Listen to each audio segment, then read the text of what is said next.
¿Alguna vez te has preguntado quién inventó el semáforo? Ese simple dispositivo de luces que controla millones de vidas todos los días. Tiene una historia sorprendente. Hoy vamos a descubrir cómo nació el semáforo. Antes del semáforo, el tráfico era un desastre. A mediados del siglo XIX, las calles de Londres, por ejemplo, eran una mezcla caótica de carros tirados por caballos, peatones y más tarde, los primeros automóviles. El número de accidentes estaba en aumento.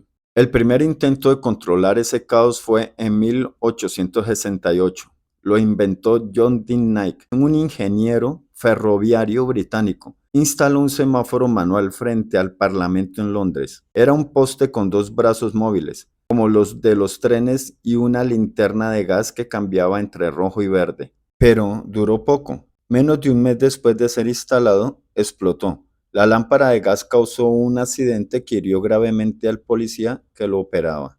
Pasaron décadas hasta que volvió la idea en 1914 en Cleveland, Ohio.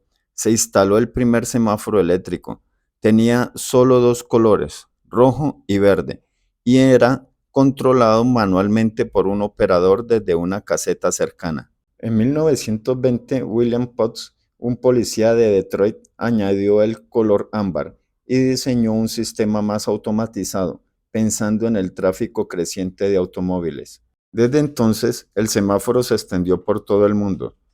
Hoy los hay con sensores controlados por inteligencia artificial e incluso adaptados para personas con discapacidad visual. Ese pequeño conjunto de luces ha salvado millones de vidas. Y pensar que todo empezó con una linterna de gas y un brazo de tren. Veamos la definición del semáforo.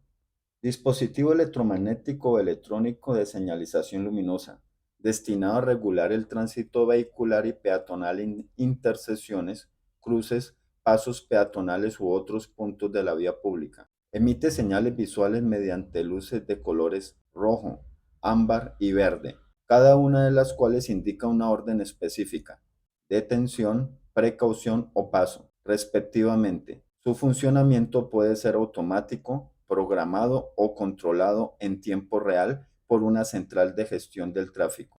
Luz roja indica el deber de detenerse, sin pisar o invadir la raya inicial de la zona de cruce de peatones.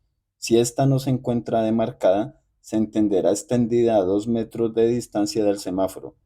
El giro a la derecha, cuando la luz está en rojo, está permitido, respetando la prelación del peatón. La prohibición de este giro se indicará con señalización especial. Las autoridades de tránsito en su jurisdicción podrán autorizarlo. Luz ámbar. Indica atención para un cambio de luces o señales y para que el cruce sea desalojado por los vehículos que se encuentran en él o se abstengan de ingresar en el cruce aún disponiendo de espacio para hacerlo. No debe iniciarse la marcha en luz amarilla ni incrementarse la velocidad durante ese lapso. No se debe ingresar en amarillo a la intersección, y si un vehículo ya está en la intersección en luz amarilla, mantendrá la prelación hasta culminar el cruce. Luz verde significa vía libre. Los usuarios de la vía iniciarán o terminarán de cruzar la intersección con precaución. En todo caso, ningún vehículo podrá pasar a más de 30 kilómetros por hora por la intersección. En ciertas situaciones o en determinados horarios, las autoridades de tránsito podrán utilizar la intermitencia de la luz de los semáforos. Esta intermitencia se da en amarillo y en rojo. El amarillo se utilizará para las vías con prelación y el rojo para todas las que accedan a estas. La señal intermitente roja se asimilará a una señal de pare total. ¿Y tú qué harías si mañana desaparecieran todos los semáforos? Déjalo en los comentarios, dale like si aprendiste algo nuevo. Y recuerda suscribirte para más historias curiosas del mundo. Hasta la próxima.